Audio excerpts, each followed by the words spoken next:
दिल्ली सल्तनत का तीसरा राजवंश तुगलक वंश। ये एक ऐसी साम्राज्य की कहानी है जो सिर्फ 92 सालों में बुलंदी और बर्बादी दोनों के शिखर पर पहुंच गया। मतलब ये दौर था जबरदस्त महत्वाकांक्षा का, कमाल की बुद्धिमानी का और कुछ ऐसे विनाशकारी प्रयोगों का जिसने इतिहास को हमेशा के लिए बदल दिया। चलिए इस दिलचस्प सफर को शुरू करते हैं। 92 साल सुनने में शायद बहुत लंबा ना लगे, पर सोचिए, इन 9 दशकों में तुगलक सुल्तानों ने भारतीय उपमहाद्वीप का नक्शा ही बदल दिया। उन्होंने एक विशाल साम्राज्य बनाया और फिर मजे की बात यह है कि अपनी ही नीतियों से उसे बिखरते हुए भी देखा। देखिए, ये सिर्फ राजाओं और लड़ाइयों का कोई सूखा सा ब्यौरा नहीं है। ये एक ऐसा दौर था जो विरोधाभासों से भरा हुआ था। एक तरफ तो उस साम्राज्य को आसमान पर ले जाने की जबरदस्त इच्छा थी, तो दूसरी तरफ कुछ ऐसे अजीबोगरीब प्रयोग किए गए जिन्होंने साम्राज्य की नींव ही हिलाकर रख दी। तो इस वंश की कहानी शुरू होती है इसके संस्थापक गयासुद्दीन तुगलक के साथ, एक ऐसा शासक जिसने वाकई एक बहुत मजबूत नींव रखी। इसका असली नाम था गाजी मलिक, जो बाद में गयासुद्दीन तुगलक के नाम से गद्दी पर बैठा। उसकी जड़ें भी काफी मिली जुली थीं। पिता एक तुर्की गुलाम सरदार थे और माँ एक पंजाबी जाट थीं। ये बात उसकी साधारण शुरुआत को दिखाती है, जिसके बाद उसने दिल्ली की सल्तनत तक का लंबा सफर तय किया। और देखिए, गयासुद्दीन एक बहुत ही काबिल प्रशासक साबित हुआ। उसने 1321 में दिल्ली के पास वो मशहूर तुगलकाबाद शहर और किला बनवाया। वारंगल और बंगाल को जीतकर साम्राज्य को और भी बड़ा किया। साथ ही उसने कम्युनिकेशन और पोस्टल सिस्टम में भी सुधार किए। और सबसे दिलचस्प बात यह है कि वो एक कट्टर सुन्नी मुसलमान था, पर उसने हिंदुओं पर कोई अत्याचार नहीं किया, जिससे उसके शासन में एक तरह की स्थिरता बनी रही। लेकिन गयासुद्दीन का शासन सिर्फ 5 साल ही चला। 1325 में एक लकड़ी के मंडप के ढहने से उसकी बड़ी रहस्यमयी मौत हो गई और गद्दी पर आया उसका बेटा जोना खां। वही जोना खां जो इतिहास में मोहम्मद बिन तुगलक के नाम से मशहूर हुआ, भारतीय इतिहास का शायद सबसे बुद्धिमान और साथ ही सबसे ज्यादा विवादास्पद सुल्तान। मोहम्मद बिन तुगलक मतलब एक पहेली जैसा व्यक्तित्व था। सोचिए, एक तरफ तो वो अरबी, फारसी और संस्कृत का इतना बड़ा विद्वान था जिसे तर्क और गणित की गहरी समझ थी। वो हिंदू और जैन संतों से भी बातचीत करता था। लेकिन दूसरी तरफ एक शासक के तौर पर उसके फैसलों ने पूरे साम्राज्य को उथल-पुथल में ढकेल दिया।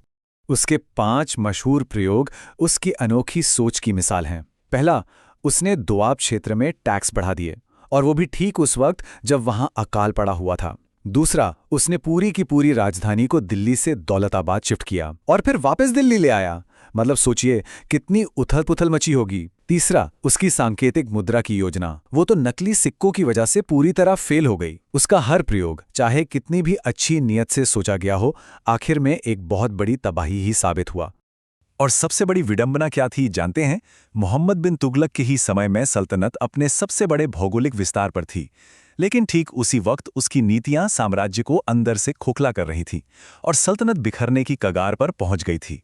तो अब मोहम्मद बिन तुगलक ने जो ये पूरा रायता फैलाया था, उसे समेटने के लिए एक ऐसे शासक की जरूरत थी जो साम्राज्य में स्थिरता वापस लाए। और ये काम किया उसके चचेरे भाई फिरोज शाह तुगलक ने। फिरोज शाह ने अपने चचेरे भाई मोहम्मद की नीतियों को एकदम पलट दिया। उसने ये अजीबोगरीब प्रयोग बंद किए और अपना पूरा ध्यान जनता को राहत देने पर लगाया। उसका सबसे बड़ा योगदान था सिंचाई के लिए नहरों का एक पूरा जाल बिछाना और हिसार और जौनपुर जैसे नए शहर बसाना। हालांकि वो एक कट्टर सुन्नी शासक भी था जिसने ब्राह्मणों पर भी जजिया कर लगाया था। उसने पूरे 37 साल तक शासन किया, जो इस वंश में सबसे लंबा कार्यकाल था। लेकिन स्थिरता का ये दौर ज्यादा लंबा नहीं चला।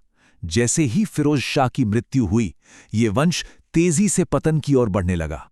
फिरोज शाह के मौत के बाद सल्तनत में पूरी तरह से अराजकता फैल गई। आप अंदाजा लगाइए, सिर्फ 10 सालों के अंदर 5 अलग-अलग सुल्तान बदले गए। ये राजनीतिक अस्थिरता और गृह युद्ध का दौर था, और सत्ता के लिए इस लगातार लड़ाई ने साम्राज्य को अंदर से पूरी तरह खोखला कर दिया। और फिर 1398 में वो हुआ जिसने ताबूत में आखिरी कील ठोक दी। तैमूर लंग ने भारत पर हमला किया। अंदर से खोखली हो चुकी सल्तनत उसका सामना कर ही नहीं सकी। दिल्ली को बेरहमी से लूटा गया, तबाह कर दिया गया, और इसी के साथ तुगलक वंश का सूर्य हमेशा के लिए डूब गया।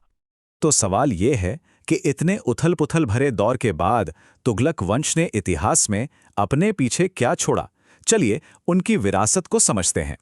देखिए, उनके इतने विनाशकारी पतन के बावजूद तुगलकों ने एक स्थायी विरासत छोड़ी। तुगलकाबाद किला और फिरोज शाह कोटला जैसी भव्य वास्तुकला आज भी दिल्ली में खड़ी हैं। उनकी प्रशासनिक व्यवस्था जैसे कि पोस्टल सिस्टम और नहरें आने वाले शासकों के लिए एक आधार बनी। और हमें ये भी नहीं भूलना चाहिए कि उनके समय में ही सल्तनत अपने सबसे बड़े आकार तक पहुंची थी। तो आखिर में सवाल यही बचता है कि हम तुगलक वंश को कैसे याद रखें। क्या वे महान निर्माता थे जिन्होंने एक बहुत बड़ा साम्राज्य खड़ा किया, या फिर वे एक शानदार विफलता का प्रतीक थे जो ये दिखाते हैं कि कैसे सबसे अच्छे इरादे भी विनाशकारी नतीजों को जन्म दे सकते हैं। इसका जवाब शायद इतिहास की किताबों में नहीं, बल्कि हमारे अपने नजरिए में छिपा है।